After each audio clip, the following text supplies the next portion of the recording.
verdad que es impactante los videos del grupo Mi Mapa de Venezuela Incluye el Esequibo. Siempre lo deja uno impactado en todo lo que hace. Bueno, yo estoy aquí acompañado por Rayín Singh. Él es esequibano, nacido en Venezuela.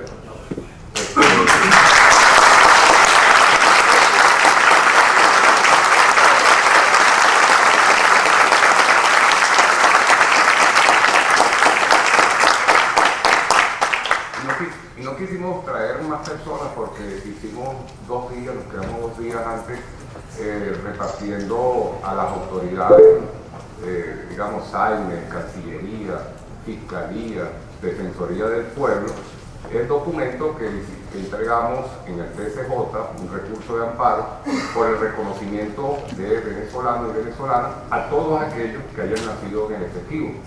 En este caso, los mencionados ahí, los 143 que manifestaron su deseo de ser venezolanos, que tenemos en depósito en la fundación todo, tanto huella como firma de cada uno de ellos.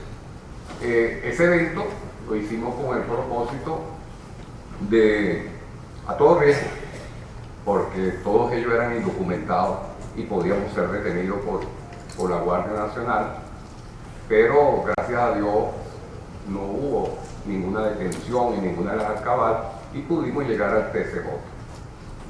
Yo quiero mencionar el nombre completo de la fundación: Fundación Comité de Defensa de los Derechos Esequibanos. Ese es el nombre de nuestra fundación, o FUNCODE, como se agrupa las palabras. Quiero decirle que yo era así como un poco, yo y otros compañeros allá, como todos ustedes, pues, pensando que el Esequibo es nuestro, y pensaba que ese eslogan era un acto de conquista de territorio y nada más. Indudablemente que el primer foro que hicimos en Ciudad Guayana, sobre todo en San Félix, en una iglesia de San Félix, se dieron esa charla y muchos esequibanos y guyaneses se acercaron a ese sitio no para escuchar la charla, sino para tener identificación. Cuando comenzamos a escucharlos después de la charla, a ellos mismos, entre esos Rayín, entendimos que el problema no era solo de territorio. Hay un problema humano muy serio que debemos abordar.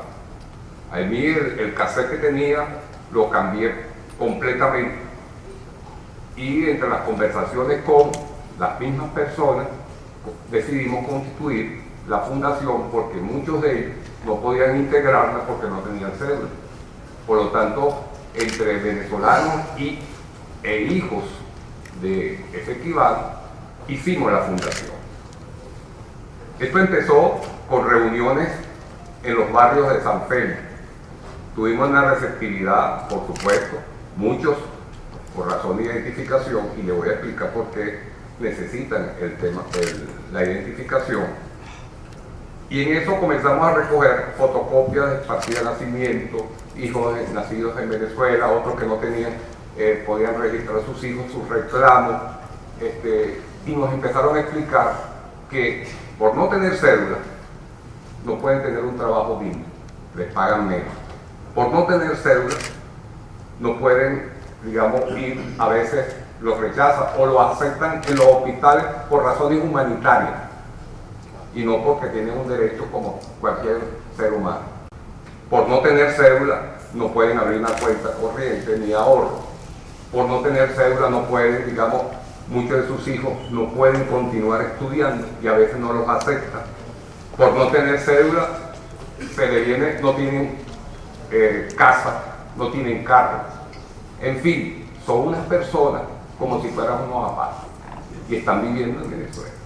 La Guardia Nacional, la policía, los corretea, los amenaza con deportación, y entonces ellos sienten una gran angustia teniendo familia aquí, que los separen de su familia. Eso es grave. Y por lo tanto nosotros como fundación nos dedicamos a defender a Esequibo. ¿Cómo lo hicimos?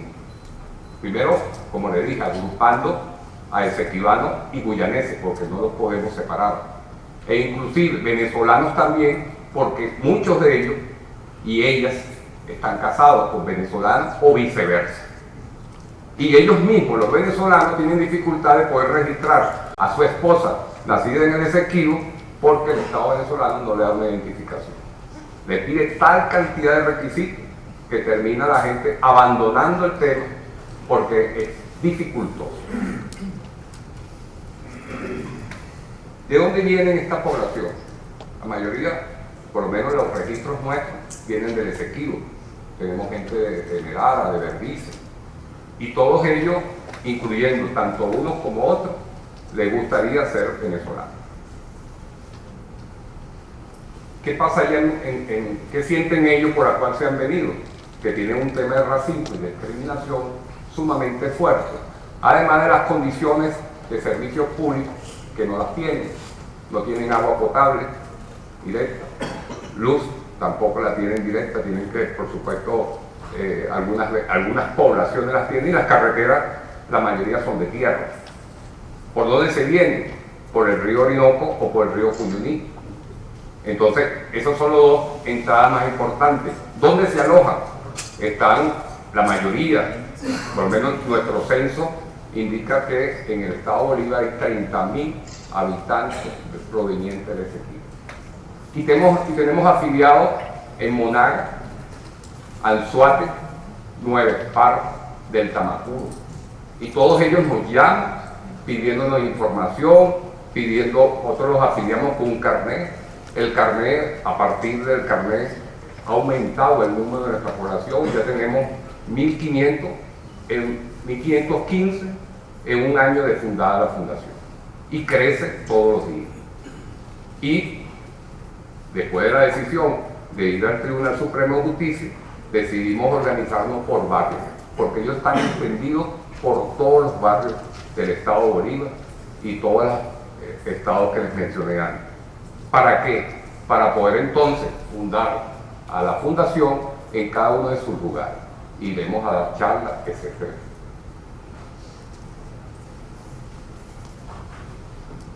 ¿De qué carecen y qué necesitan?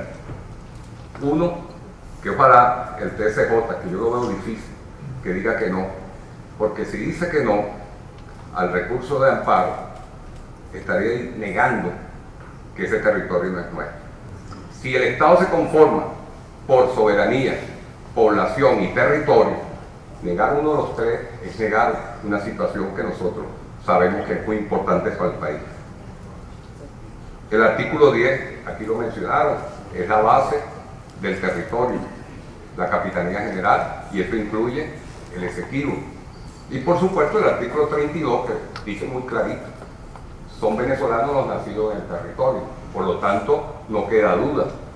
El magistrado que vaya a tomar esa ponencia sabrá que se podrá destacar históricamente o se podrá condenar al negar que estos son venezolanos. Por lo tanto, será una ponencia que seguramente tendrá repercusión internacional, porque eso le podrá servir, dependiendo de su escrito, tanto a Argentina como a Honduras con sus casos respectivos de Belice y las Malvinas.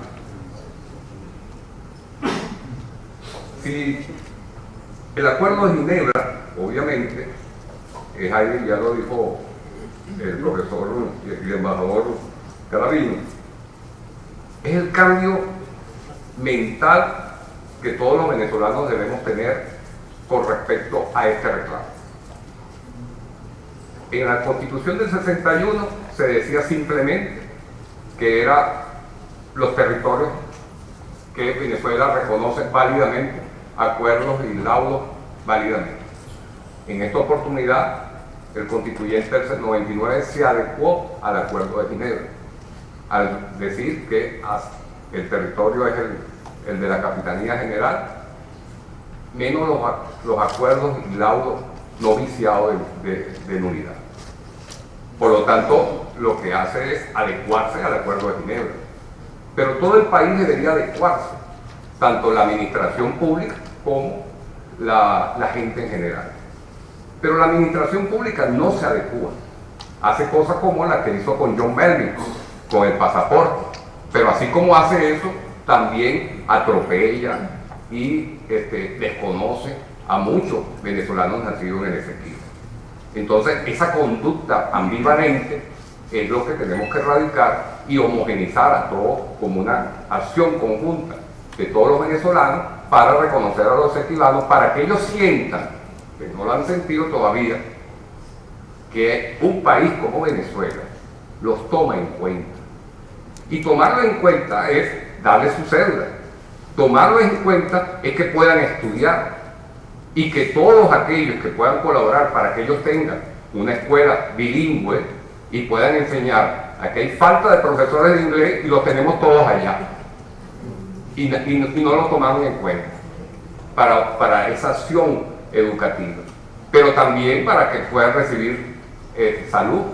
En esta crisis de alimentación, donde el Estado Bolívar, por cierto, sufre más que la zona central, no sé si será por fronterizo, porque la comida no llega hasta allá, pero son más las colas que aquí.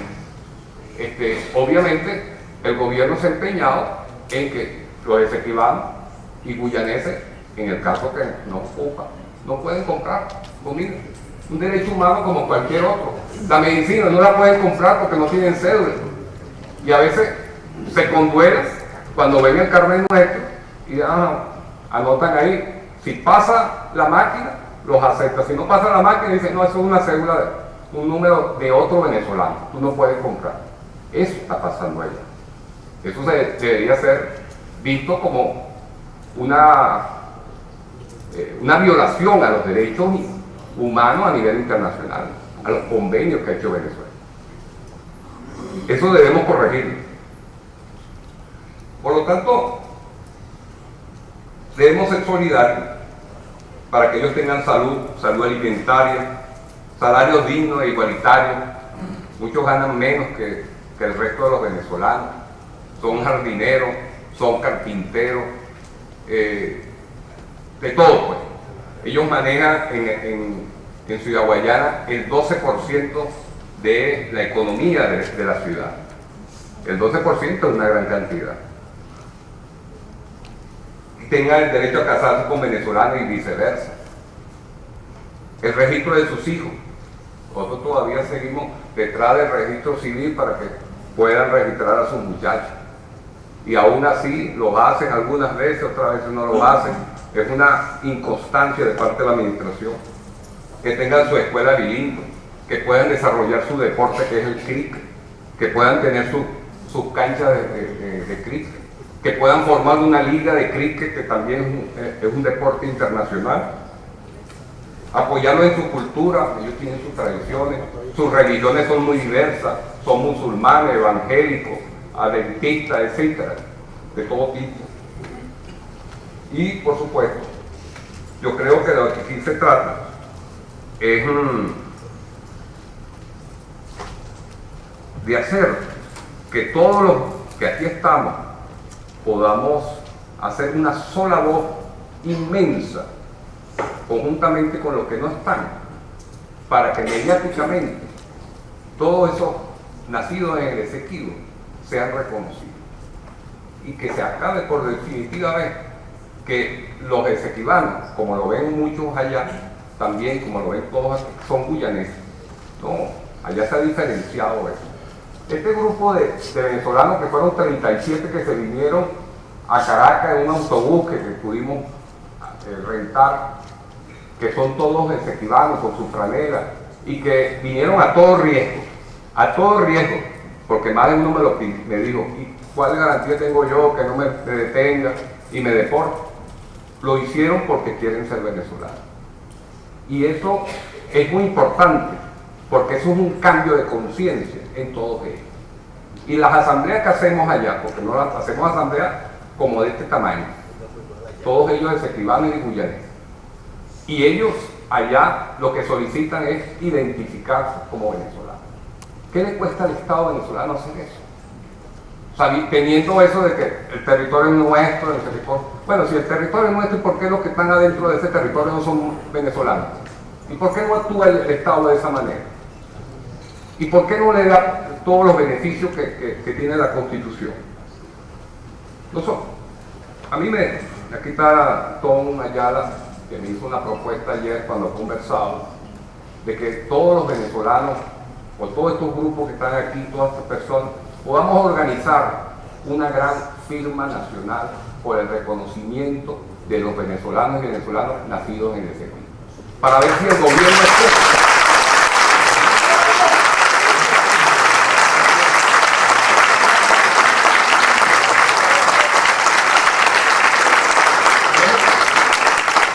la propuesta y que todos nos montemos en eso. Por lo tanto, para finalizar, porque se me acabó el tiempo, la Fundación es una defensoría exequival ante el Estado y es una agrupación para crear conciencia entre los venezolanos y los exequivanos y busca fortalecer las relaciones con el pueblo guyanés, que también son vecinos nuestros y debemos tener muy buenas relaciones. Muchas gracias a todos. Muy bien. Tras las magníficas palabras del doctor Pasquali, daremos los siguientes ponentes, que serían Domingo González y el capitán Pablo Cuen, quienes expondrán en conjunto. ¿Okay? Y vale la pena recordar que el cricket es el deporte más visto en el mundo, así que crear esa liga de cricket daría bastantes beneficios económicos si, por ejemplo, la empresa... Un momentito, que me pasó por algo. El abogado que me asistió para el recurso de amparo en el TCJ es Arsenio Enrique, que está aquí presente. Allá está.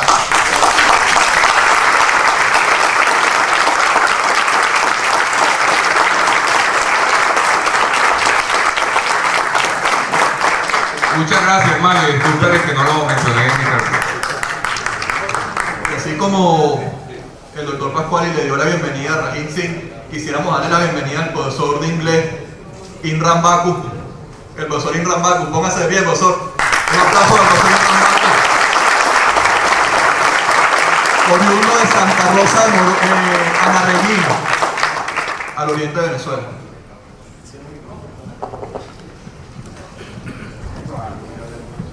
Ya estamos llegando al final.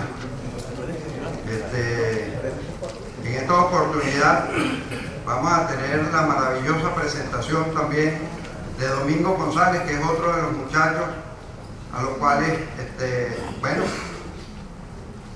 vamos a escucharlo a él y después vemos los detalles. Yo voy a participar en unos momentos.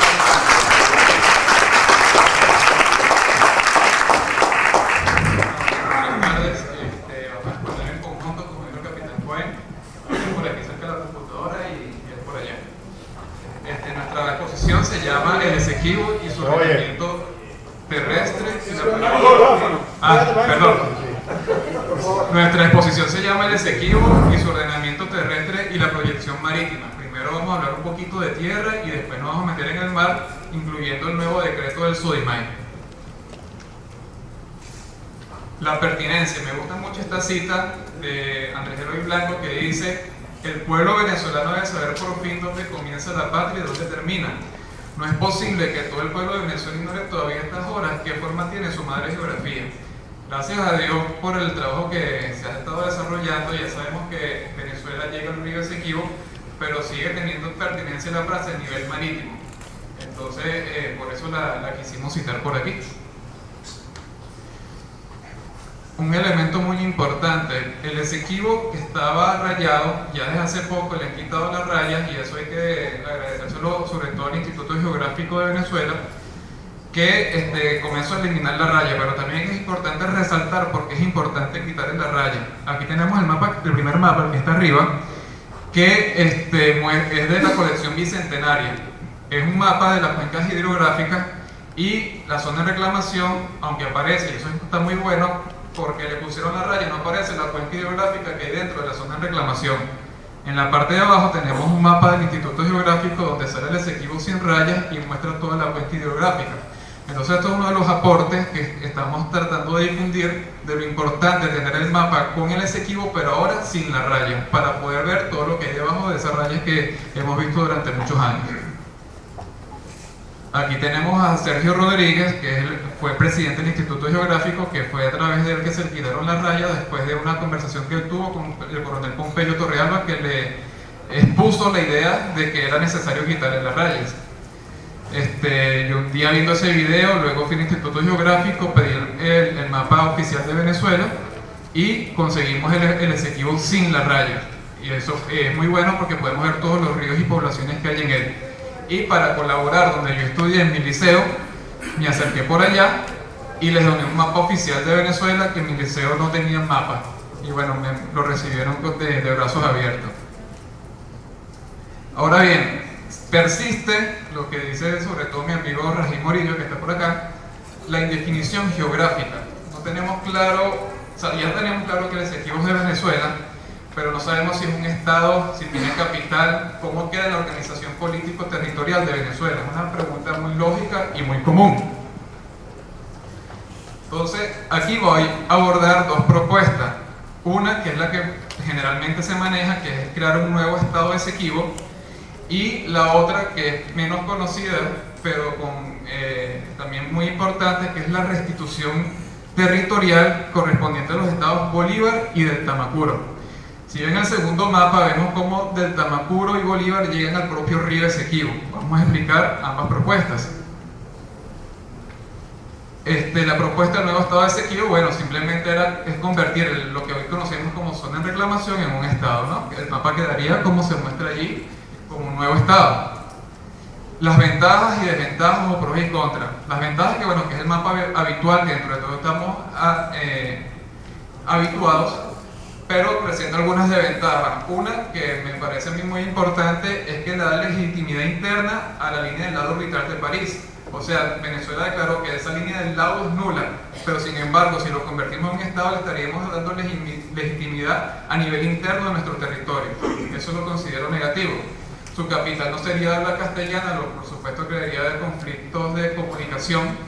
Es importante también recalcar que en el Esequibo no se habla tanto español, sino más inglés.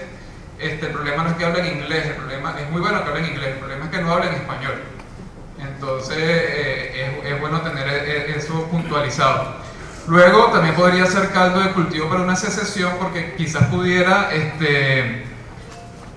afianzar ciertas diferencias y no sería de aplicación inmediata. ¿Por qué? Porque hay que crear el ordenamiento jurídico, una constitución, ver cuál será la capital, cómo se les manda el situado constitucional. O sea, previste una escalada de acciones adicionales. Ahora la otra propuesta, la restitución territorial. ¿Qué ocurre? Porque digo restitución y no ampliación.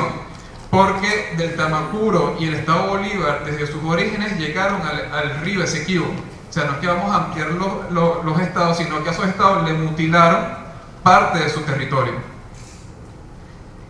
Aquí tenemos cómo quedaría el mapa a nivel de estado. La parte norte sería el estado del Tamacuro, que va desde el río Orinoco al río Esequibo, y su límite con el estado Bolívar es la Sierra de Imataca. Ese era el límite que tuvieron ambos, lo que hoy se constituye como estado del Tamacuro y estado Bolívar, desde sus orígenes. La constitución del estado Bolívar ya tiene jurídicamente asentado esto, que dice que su territorio es el que históricamente le correspondía a la provincia de Guayana, y esa provincia de Guayana llegaba hasta el río Esequibo. Y el estado Bolívar dice que colaborará y apoyará a la República Bolivariana de Venezuela con relación a la reclamación. Es decir, que el estado Bolívar le concede al poder central que maneje la reclamación. Sin embargo, como él va a apoyar a la República Bolivariana, el poder central puede también colaborar de una manera más activa. Que vemos también con el estado del Tamacuro. La página web del estado del Tamacuro y los cronistas de este estado mencionan que el estado del Tamacuro tenía 60.000 kilómetros cuadrados y que luego del lado orbital de París le quedaron 40.000, que es lo que tienen en redondeado, pues en aproximado, actualmente el estado del Tamacuro. Es decir, tanto Bolívar como el Tamacuro sabe que perdieron territorio con el lado orbital de París. Hay además evidencia histórica cartográfica. Aquí tenemos dos mapas, uno de 1890 y tantos, porque el primero no tiene una fecha totalmente exacta, pero es de 1890 aproximadamente, donde se ve que en aquel momento se le llamaba territorio delta y del río Orinoco al río Esequibo. Igualmente, el que tenemos aquí al lado se muestra exactamente lo mismo, de cómo ambos estados llegaban hasta el propio río Esequibo.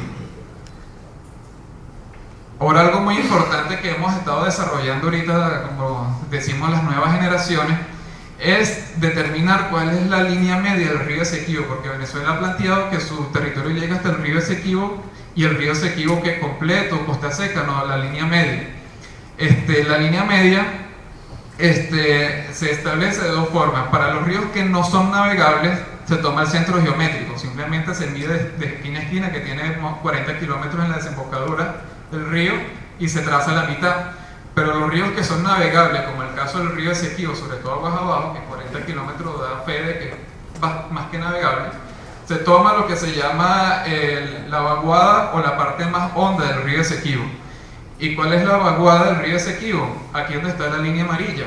Es decir, estas dos islitas famosas, Huaquenán y Leguán, quedarían integradas a la República Bolivariana de Venezuela, y no como muchas veces sale todavía, incluso en el mapa geográfico del Instituto Geográfico, que pone una isla para Guyana y una isla para Huaquenán. Entonces esto es algo nuevo que hemos estado analizando y desarrollando, porque realmente el cauce principal del río es por donde pasa aquí la línea amarilla, y entonces la mitad de ese río es la frontera entre ambos países.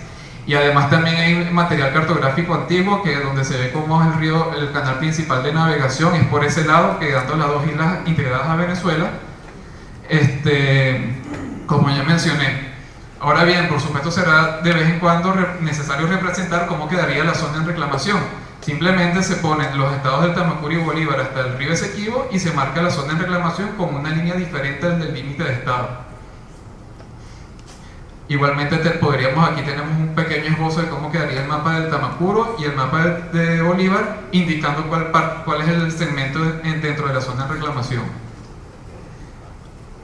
Con relación a la parte municipal, que también es muy importante, esto es una propuesta mía porque los municipios sí tienen data de hace pocos años, hace pocas décadas. Lo que corresponde, frente al Esequibo hay 3 municipios que dan frente: del Tamacuro, el municipio Antonio Díaz, y de Bolívar son 2, que es el municipio Sifonte y el municipio Gran Sabana. Entonces, el municipio Antonio Díaz ocuparía todo lo que sería lo que le correspondería al estado del Tamacuro, y el municipio Sifontes, que sería lo que está entre la Sierra y Mataca y la cuenca del río Cuyuní. Es una propuesta mía, por supuesto pueden surgir más. Y de la cuenca del río Cuyuní, que por el otro lado es la cuenca del río Mazaruni hacia el sur, que le corresponde al municipio Gran Sabana. ¿Qué ventaja tiene esto? ¿Cuál es la importancia de esto? Si por ejemplo un esequibano necesita ir al registro civil en algún momento, sabe que si llega a Curiapo, Tumeremo, a Santa Elena de Guairén, puede hacer esos trámites, un trámite de carta de residencia, o que solicite su cédula con la lucha que está llevando el señor Pascuali. Esto es la importancia, y que sería también de una aplicación rápida. Aquí vamos a ver los pros y contras. Las ventajas, ven que aquí son bastantes.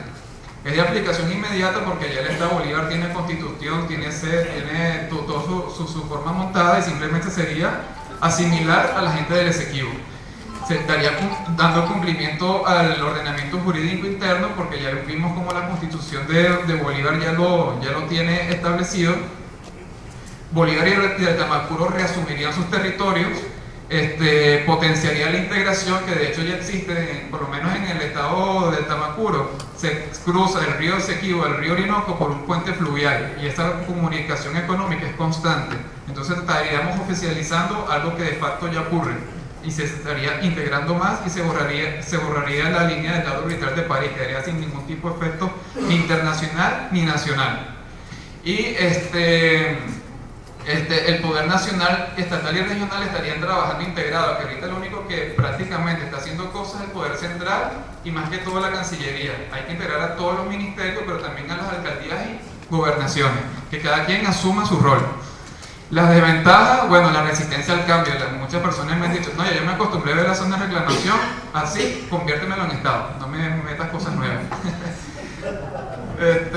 Luego, Se tendría que agregar una tercera línea para indicar el límite de facto, pero es bueno diferenciar cuál es un límite de facto al límite de estado, ¿no? Que ahorita el Esequibo está dividido por un límite de estado y no es correcto porque no es un estado.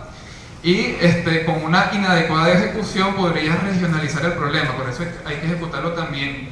Un ejemplo de esto ocurre, por ejemplo, en el Zulia, que el problema, por ejemplo, con los guayú, que están del lado colombiano, del lado venezolano, el resto del país lo ve. Eso es un problema de los zulianos y los maracuchos, a mí no me meto en ese problema.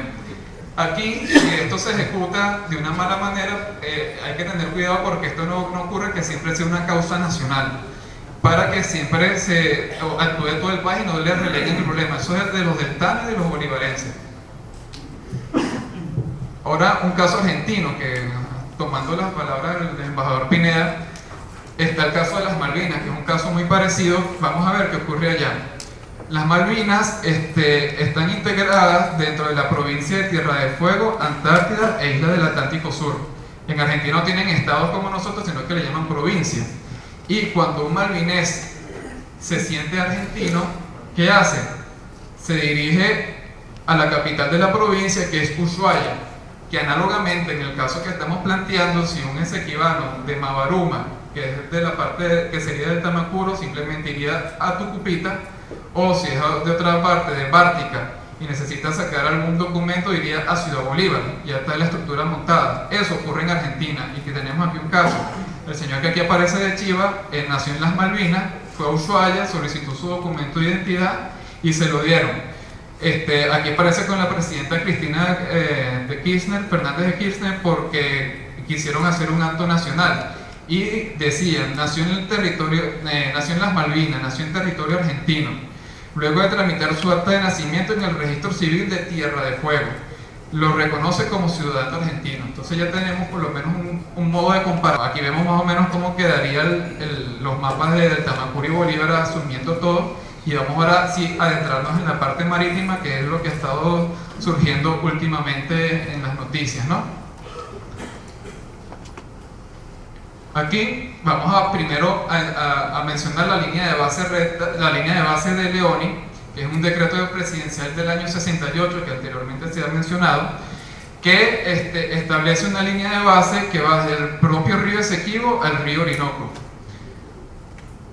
Aquí primero vamos a dibujar un segmento que es el que sale en el artículo 1 del decreto, que crea una línea de base recta que cierra las bocas del Orinoco, pero también muy importante, cierra las bocas del río Guainí, que está dentro de la zona en reclamación, cierra esos dos ríos.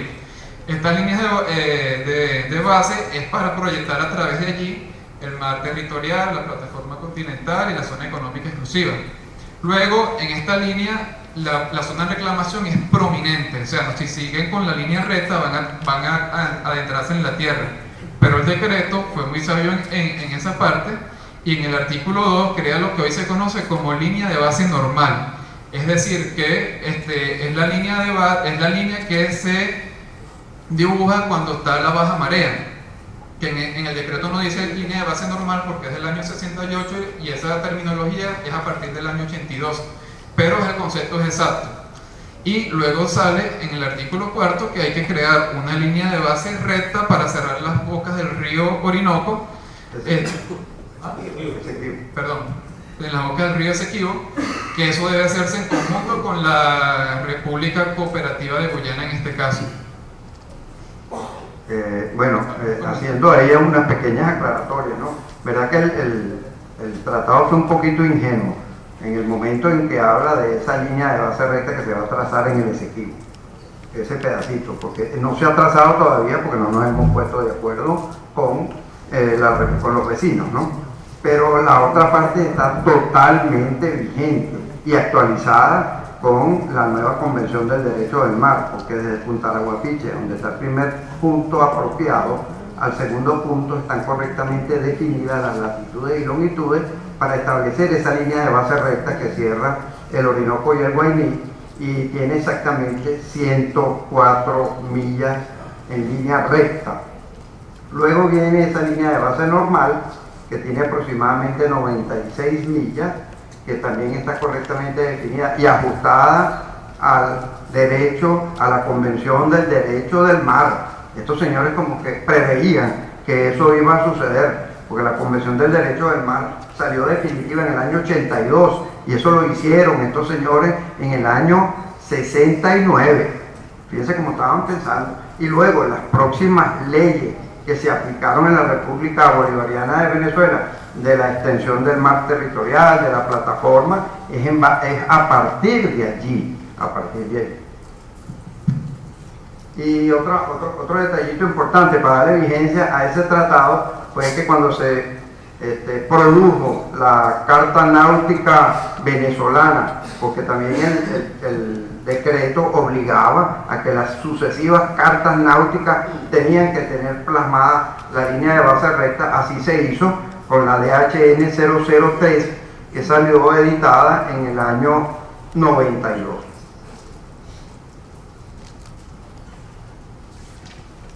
Bueno, el detallito ese ya tú lo habías nombrado ahí de la desembocadura. Sí, aquí simplemente para recalcar. Y nombras después la diferencia que hay, ¿no? Sí. Bueno, aquí no sé si están viendo ahí más o menos, se ve clarita la costa.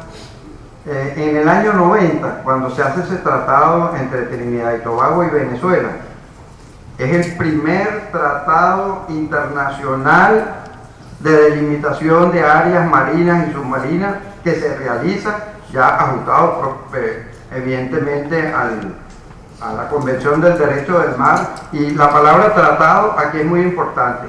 Fue un acuerdo de los dos países. Nos pusimos de acuerdo, señores. Eso lo logró un ilustre embajador, desafortunadamente ya no está con nosotros, que es el doctor Isidro Morales Paul, y logró que se hiciera ese tratado y que llegara más allá. Ese punto 22 es como decir, más allá llegando casi a los fondos marinos internacionales, ¿no? En el año 93, Guyana firma la Convención del Derecho del Mar como Estado número 60. Esto es simplemente una coincidencia. La Convención necesitaba que 60 estados ratificaran la Convención del Mar para que ella 12 meses después entrara en vigencia. Venezuela no ha ratificado la Convención y no lo podemos hacer por varios artículos que pudieran afectarnos tanto en Los Monjes como en Isla de Agua. En el año 94, evidentemente, 12 meses después, entra en vigencia la Convención del Derecho del Mar, y en el año 93, Guyana traza una frontera marítima en forma unilateral, evidentemente,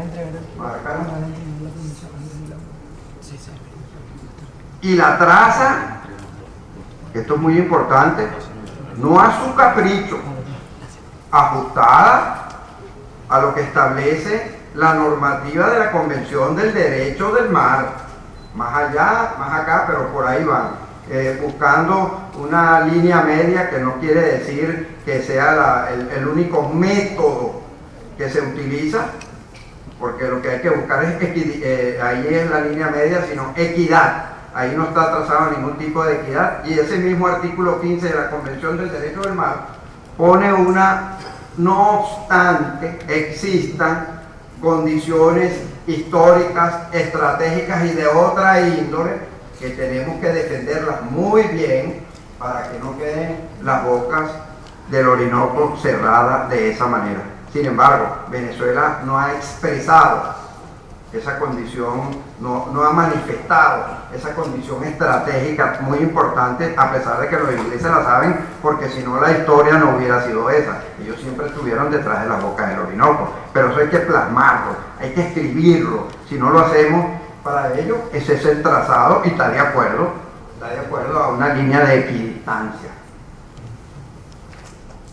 En el año 96 había que tomar frente a esa situación. Bueno, y la Cancillería, estaba Bureli Rives, el canciller, le manda una comunicación el 26 de febrero del año 96 al ministro de la Defensa de ese entonces, Viva, para que trace por lo menos una línea que nos garantizara a nosotros un corredor hasta que buscáramos una fórmula y traza la llamada línea de la azimut 070 de Punta de Playa. Está puesto ahí un compás para los que no saben qué es un azimut, ¿verdad? Y marcado ahí el 070, ya pueden quitar el compás. Como buscando, mira, la discusión que vamos a tener con Guyana es de ese azimut para acá. ¿Por qué 070? Bueno, por lo menos era como un corredor que nos permite salir al mar. Por eso es que dice allí 070. Ahora, ese 070 tenemos como soportarlo internacionalmente. Eso tenemos que los especialistas de esa materia darle la vuelta y buscarlo, porque internacionalmente y en la Convención del Derecho del Mar no está. Simplemente hay una salida y nosotros tenemos un derecho a salir del Orinoco, es verdad, tenemos un derecho, pero tenemos que demostrarlo, porque nos lo permite la Convención también.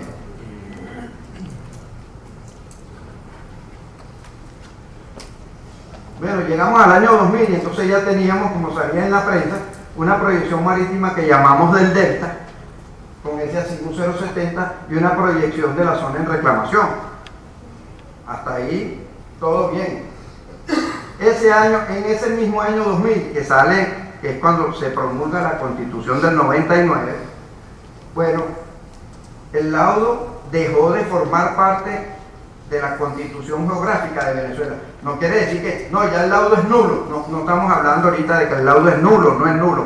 No sé, no nos interesa eso ahorita, sino que él no forma parte de la conformación geográfica de Venezuela. Y si no forma parte de la conformación geográfica de Venezuela, entonces ya Punta de Playa no existe de ninguna forma. Y en el año 2000, ¿vale?, todavía no habíamos hecho delimitación de áreas marinas y submarinas en ese sitio. Qué bueno, no hay delimitación, eso hay que hacerlo. Pero llegamos al año 2000, sigue, y Punta de Playa, que no es Punta de Playa, es Punta Playa, dejó de tener vigencia constitucional. No lo podemos usar como un punto, como nos hablaba el doctor Caldones. Los dos estados necesitan un punto exacto, con grados, minutos, segundas y décimas de segundo. Desde aquí es que vamos a partir la delimitación. Punta de Playa no existe para nosotros, o sea que no hay forma. Y además está de acuerdo al trazado del decreto de Leoni, 9 millas aguas interiores. O sea que nos tenemos que olvidar que Punta de Playa existe. En ese sentido tuvimos todos, esta pandilla de muchachos. ¿Qué tal? Sigue. Bueno, esta es una lámina del almirante Daniel, que lo que dice que sobreponerla allí, donde él habla de su proyección marítima del Delta, igual su proyección marítima de la zona de reclamación. Pero ahí hay un detallito muy importante, acá, todas. En ese momento se firma en el 2003 un acuerdo entre Barbados y Guyana para ellos explotar conjuntamente sus zonas económicas exclusivas por Guyana unilateralmente como provisionales. Y entonces aprovecharon las compañías de, bueno, a mí me interesa aquí, que eso que está ahí está en su territorio, mandan un patrullerito de Surinam a que amenace a la patrullera, y con la suficiente amenaza en el 2004, mira, la gente que estaba ahí, que era una compañía americana, recogieron sus cosas y se fueron y le dijeron a Guyana, resuelve ese problema porque nosotros no vinimos a guerra, nosotros lo que vinimos fue a sacar petróleo de ahí, resuelve y después venimos. Bueno, Guyana demanda a Surinam y lo podía demandar porque los dos son estados partes. Venezuela no es estado parte, se le complica un poco más hacernos una demanda. Tenemos un acuerdo de Ginebra por ahí, que ahorita es una carta aval muy importante. Pero entonces, después de la demanda, o antes de la demanda, empezó la demanda en el 2004. Ahorita están sucediendo otras cosas. Igual, Barbados tuvo un problema con Trinidad. De verdad, muchas cosas ha hecho el gobierno y muchas cosas no sabemos. Porque son tan herméticos en las cosas que están haciendo que no tenemos idea ni tenemos acceso. A ver, mira, Venezuela protestó eso. La relación diplomática, que es la del 61, la consular es del 69, pero todavía no estaba aprobada, entonces tampoco teníamos una legislación internacional en materia de consulado y se podía proceder de esa manera, así que tampoco, y tienes razón totalmente, pero es el 69, lo cual fortalece el argumento de ustedes. Gracias, embajador, gracias. Bueno, también hablan de ese error garrafal de hacer el famoso punto trifinio arriba allá en el cerro Roraima. Vamos a buscar a otro de los muchachos que nos haga un poco hasta allá a ver visualmente qué es lo que estaba pasando. Muy buenas tardes. Brevemente hay un punto que es relevante destacar y es un principio del derecho internacional que es pacta sunt servanda. Lo pactado obliga. Durante estos momentos Venezuela se acogía plenamente a la decisión de un tribunal arbitral cuyas bases, cuyos procedimientos fueron decididos en Washington en 1897. Por tanto, el Estado venezolano actuaba conforme a que existía un compromiso pactado y de cierto modo, cuando comienzan las labores de la comisión de demarcación, resultado de esta sentencia arbitral, de este fallo, entre los años de 1900 al año 1907, que comienzan estos procesos de demarcación, hay que ver lo que implica meter para la fecha en estos territorios vírgenes del macizo guayanés, de la gran selva densa, un grupo de personas que iban en consecuencia a establecer hitos fronterizos. Y uno de los puntos más polémicos que estamos investigando si realmente es considerado un error es que para la fecha, en la confluencia de esta área de la Guayana Esequiba, del estado Bolívar y un punto adyacente a Brasil, dentro de lo que es la Sierra Pacaraima, en el monte Roraima, sobre 2.800 metros de altura a nivel del mar, se establece un hito fronterizo que se comunicaba mediante una recta geodésica hasta el cerro Venado.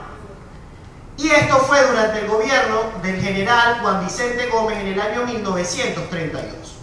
Si se acaba de mencionar que para la fecha del establecimiento del consulado de Morajuana no existía el memorándum de Severo Malet Prevost, no se conocía, o mejor dicho, ya se conocía, pero el laudo, digamos que no había llegado el momento de Marcos Falcón Briceño cuando denuncia el laudo arbitral como nulo e írrito.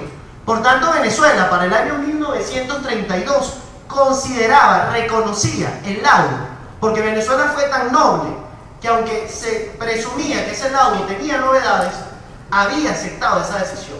Hasta ese punto llegó la nobleza de Venezuela.